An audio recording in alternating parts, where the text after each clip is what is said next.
আসসালামু আলাইকুম, স্বাগতম বাংলা স্কোপ সংবাদে। আমি মোহাম্মদ কিবরিয়া আজকের সব আন্তর্জাতিক খবর নিয়ে হাজির হয়েছি। শুরুতেই জানিয়ে দিব সংবাদ শিরোনাম, তারপর বিস্তারিত। ইরানের বিপ্লবী বাহিনীর সবচেয়ে শক্তিশালী অভিযান শুরু। সংযুক্ত আরব আমিরাত উপকূলে কন্টেইনারবাহী জাহাজে হামলা। লেবাননের আবাসিক ভবনে বিমান হামলা চালিয়েছে ইসরায়েল। দক্ষিণ কোরিয়া থেকে সামরিক সরঞ্জাম সরিয়ে নিচ্ছে যুক্তরাষ্ট্র। প্রতিবেশী দেশগুলো ইরানের শত্রু নয়, কাতার। আসসালামু আলাইকুম, স্বাগতম জানাচ্ছি বাংলা স্কোপ সংবাদে। আমি মোহাম্মদ কিবরিয়া। এতক্ষণ শুনছিলেন সংবাদ শিরোনাম, এবার বিস্তারিত। ইরানের বিপ্লবী বাহিনীর সবচেয়ে শক্তিশালী অভিযান শুরু হওয়ার খবরটি বর্তমানে আন্তর্জাতিক ভূ-রাজনীতিতে ব্যাপক আলোচনার জন্ম দিয়েছে এবং এই ঘটনাটি মধ্যপ্রাচ্যের বর্তমান নিরাপত্তা পরিস্থিতির ওপর একটি গভীর প্রভাব ফেলতে যাচ্ছে বলে বিশ্লেষকরা মনে করছেন।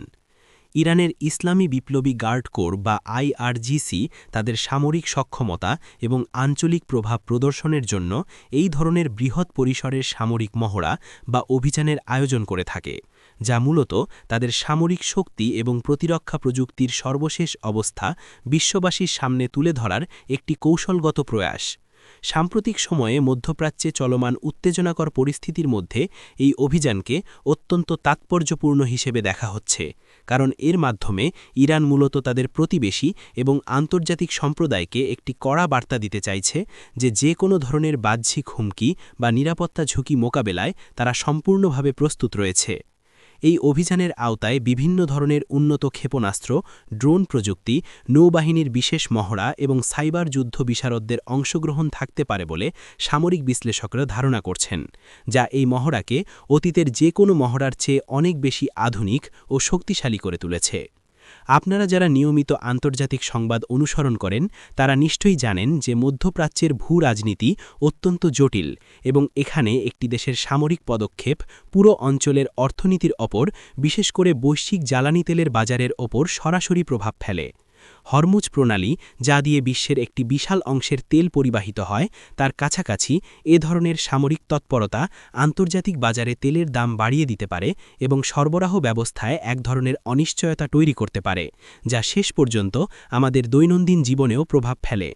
দর্শক, আপনারা কি মনে করেন ইরানের এই নতুন সামরিক অভিযান মধ্যপ্রাচ্যের বর্তমান সংকটকে আরও ঘনীভূত করবে, নাকি এটি কেবলই একটি নিয়মিত সামরিক মহড়া যার উদ্দেশ্য শুধুই নিজেদের প্রতিরক্ষা ব্যবস্থা যাচাই করা? সংযুক্ত আরব আমিরাত উপকূলে কন্টেইনারবাহী জাহাজে হামলার ঘটনাটি বৈশ্বিক সামুদ্রিক বাণিজ্য এবং আন্তর্জাতিক সরবরাহ শৃঙ্খলের বা সাপ্লাই চেইনের জন্য একটি বড় ধরনের উদ্বেগ তৈরি করেছে, যা বিশ্ব অর্থনীতির জন্য একটি নতুন শঙ্কার কারণ হয়ে দাঁড়িয়েছে।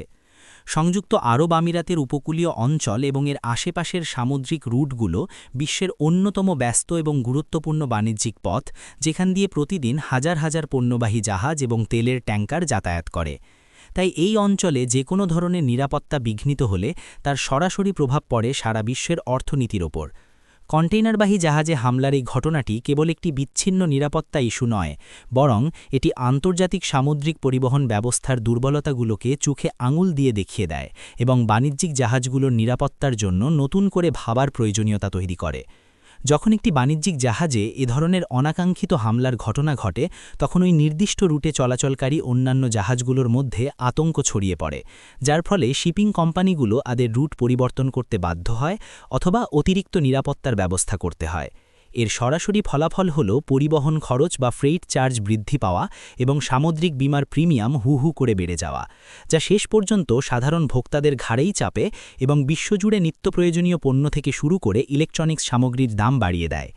আপনারা যারা ব্যবসা বাণিজ্য বা অর্থনীতির খবরাখবর রাখেন তারা নিশ্চয়ই জানেন যে করোনা মহামারীর পর থেকে বৈশ্বিক সাপ্লাই চেইন এমনিতেই বেশ চাপের মুখে রয়েছে। তার ওপর এমন সামুদ্রিক অস্থিতিশীলতা এই সংকটকে আরও গভীর করতে পারে বলে অর্থনীতিবিদরা সতর্ক করছেন। বন্ধুরা, আপনারা কি মনে করেন আন্তর্জাতিক সামুদ্রিক পথগুলোর নিরাপত্তা নিশ্চিত করতে বিশ্বের পরাশক্তিগুলোর একটি সম্মিলিত টাস্ক ফোর্স গঠন করা উচিত, নাকি আঞ্চলিক দেশগুলোর নিজস্ব নৌবাহিনীর ওপরই এই দায়িত্ব ছেড়ে দেওয়া উচিত? আপনাদের ভাবনাগুলো কমেন্ট করে আমাদের সাথে শেয়ার করতে পারেন। লেবাননের আবাসিক ভবনে ইসরায়েলের বিমান হামলা চালানোর খবরটি আন্তর্জাতিক মানবাধিকার সংস্থা এবং সাধারণ মানুষের মধ্যে গভীর উদ্বেগের সৃষ্টি করেছে। কারণ এ ধরনের হামলায় সাধারণত নিরীহ বেসামরিক নাগরিকদের প্রাণহানির ঝুঁকি সবচেয়ে বেশি থাকে এবং এটি ওই অঞ্চলের চলমান সংঘাতকে আরও ভয়াবহ রূপ দিতে পারে। লেবানন এবং ইসরায়েলের মধ্যকার সীমান্ত উত্তেজনা একটি দীর্ঘদিনের অমীমাংসিত সমস্যা, যা প্রায়শই এ ধরনের সহিংসতায় রূপ নেয়। তবে যখন একটি আবাসিক এলাকা বা বেসামরিক অবকাঠামো লক্ষ্য করে সামরিক অভিযান চালানো হয়, তখন সেটি আন্তর্জাতিক মানবাধিকার আইন এবং যুদ্ধনীতির সুস্পষ্ট লঙ্ঘন হিসেবে বিবেচিত হতে পারে কিনা তা নিয়ে বিশ্বজুড়ে ব্যাপক বিতর্ক তৈরি হয়। বিমান হামলার ফলে যে কেবল ভবন বা অবকাঠামোর ক্ষতি হয় তা নয়, বরং ওই এলাকার সাধারণ মানুষের জীবনযাত্রা সম্পূর্ণভাবে বিপর্যস্ত হয়ে পড়ে। শিশু ও বয়স্কদের মধ্যে দীর্ঘমেয়াদী মানসিক ট্রমা তৈরি হয় এবং জরুরি চিকিৎসা ও খাদ্য সরবরাহ ব্যবস্থা মারাত্মকভাবে ব্যাহত হয়। আন্তর্জাতিক সংবাদ মাধ্যমগুলোর প্রতিবেদন অনুযায়ী এ ধরনের হামলার পর ঘটনাস্থলে উদ্ধার কাজ পরিচালনা করাও অত্যন্ত কঠিন হয়ে পড়ে এবং হাসপাতালগুলোতে আহতদের ভিড় সামলাতে স্থানীয় প্রশাসনকে রীতিমতো হিমশিম খেতে হয়, যা একটি চরম মানবিক সংকটের প্রতিচ্ছবি। দর্শক, সংঘাত বা যুদ্ধ যাই হোক না কেন, সাধারণ মানুষের জানমালের সুরক্ষা নিশ্চিত করা কি প্রতিটি রাষ্ট্রের প্রথম ও প্রধান দায়িত্ব নয়? আপনারা এই বিষয়ে কী ভাবছেন তা আমাদের কমেন্ট সেকশনে লিখতে পারেন, কারণ যুদ্ধের ময়দানে সাধারণ মানুষের এই অসহায়ত্ব আমাদের সবাইকে গভীরভাবে ভাবিয়ে তোলে। এই ধরনের সামরিক পদক্ষেপগুলো সাধারণত প্রতিশোধমূলক ব্যবস্থা বা আগাম সতর্কতা হিসেবে নেওয়া হয় বলে দাবি করা হলেও এর ফলে সৃষ্ট মানবিক বিপর্যয় কোনোভাবেই এড়ানো যায় না এবং এটি দীর্ঘমেয়াদে শান্তি প্রতিষ্ঠার পথকে আরও কণ্টকাকীর্ণ করে তোলে। দক্ষিণ কোরিয়া থেকে সামরিক সরঞ্জাম সরিয়ে নেওয়ার বিষয়ে যুক্তরাষ্ট্রের সাম্প্রতিক সিদ্ধান্তটি এশিয়া প্রশান্ত মহাসাগরীয় অঞ্চলের ভূ-রাজনৈতিক সমীকরণে একটি বড় ধরনের পরিবর্তনের ইঙ্গিত দিচ্ছে, যা নিয়ে আন্তর্জাতিক সম্পর্ক বিশ্লেষকদের মধ্যে ব্যাপক কৌতূহল এবং চুলচেরা বিশ্লেষণ শুরু হয়েছে। 1950-এর দশকের কোরীয় যুদ্ধের পর থেকেই দক্ষিণ কোরিয়ায় যুক্তরাষ্ট্রের একটি শক্তিশালী সামরিক উপস্থিতি রয়েছে, যা মূলত উত্তর কোরিয়ার যে কোনো ধরনের আগ্রাসন রোধ করতে এবং ওই অঞ্চলে মার্কিন মিত্রদের নিরাপত্তা নিশ্চিত করতে একটি ঢাল হিসাবে কাজ করে আসছে। তবে বর্তমান সময়ে যুক্তরাষ্ট্রের এই সামরিক সরঞ্জাম সরিয়ে নেওয়ার বা পুনর্বিন্যাস করার সিদ্ধান্তটি তাদের বৈশ্বিক সামরিক কৌশলের একটি নতুন রূপরেখার অংশ হতে পারে, যেখানে তারা হয়তো নির্দিষ্ট কোনো অঞ্চলে বিপুল পরিমাণ সেনা বা ভারী অস্ত্রশস্ত্র মোতায়েন রাখার পরিবর্তে আরও আধুনিক, প্রযুক্তিনির্ভর এবং দ্রুত মোতায়েনযোগ্য সামরিক সক্ষমতার দিকে নজর দিচ্ছে। অনেক বিশ্লেষক মনে করছেন পেন্টাগন হয়তো তাদের বাজেট বরাদ্দ এবং লজিস্টিক সাপোর্টকে নতুনভাবে সাজাতে চাইছে, যাতে করে তারা ইন্দো প্যাসিফিক অঞ্চলের অন্যান্য উদীয়মান চ্যালেঞ্জগুলো, বিশেষ করে প্রযুক্তিগত এবং সাইবার যুদ্ধ, আরও কার্যকরভাবে মোকাবিলা করতে পারে। আপনারা যারা গ্লোবাল পলিটিক্স বা বিশ্ব রাজনীতির গতি প্রকৃতি ফলো করেন, তারা নিশ্চয়ই লক্ষ্য করেছেন যে সাম্প্রতিক বছরগুলোতে দক্ষিণ কোরিয়াও তাদের নিজস্ব সামরিক শক্তি এবং প্রতিরক্ষা শিল্পকে অসাধারণভাবে উন্নত করেছে, যার ফলে তারা এখন নিজেদের প্রতিরক্ষার ক্ষেত্রে আগের চেয়ে অনেক বেশি স্বাবলম্বী। বন্ধুরা, আপনাদের কাছে কি মনে হয় যুক্তরাষ্ট্রের এই পদক্ষেপের ফলে কোরীয় উপদ্বীপে শক্তির ভারসাম্য কিছুটা হলেও নষ্ট হবে, নাকি দক্ষিণ কোরিয়ার নিজস্ব সামরিক সক্ষমতা এই শূন্যস্থান পূরণে পুরোপুরি সক্ষম হবে? আপনাদের মতামত আমাদের জন্য খুবই গুরুত্বপূর্ণ, তাই আলোচনায় অংশগ্রহণ করতে ভুলবেন না। প্রতিবেশী দেশগুলো ইরানের শত্রু নয় বলে কাতারের শীর্ষ পর্যায়ের নেতৃত্বের কাছ থেকে যে মন্তব্যটি এসেছে, তা মধ্যপ্রাচ্যের কূটনৈতিক অঙ্গনে একটি অত্যন্ত ইতিবাচক এবং গঠনমূলক বার্তা হিসেবে দেখা হচ্ছে, যা এই অঞ্চলের দীর্ঘদিনের বিরাজমান অবিশ্বাস এবং বৈরী সম্পর্ক কমানোর ক্ষেত্রে একটি বড় ভূমিকা রাখতে পারে। কাতার দীর্ঘদিন ধরেই মধ্যপ্রাচ্যে একটি নিরপেক্ষ এবং ভারসাম্যপূর্ণ মধ্যস্থতাকারীর ভূমিকা পালন করে আসছে, যারা বিবদমান পক্ষগুলোর মধ্যে আলোচনার একটি সেতুবন্ধন তৈরি করতে সক্ষম। আর সে কারণেই তাদের এই ধরনের বক্তব্য আন্তর্জাতিক কূটনীতিতে বিশেষ গুরুত্ব বহন করে।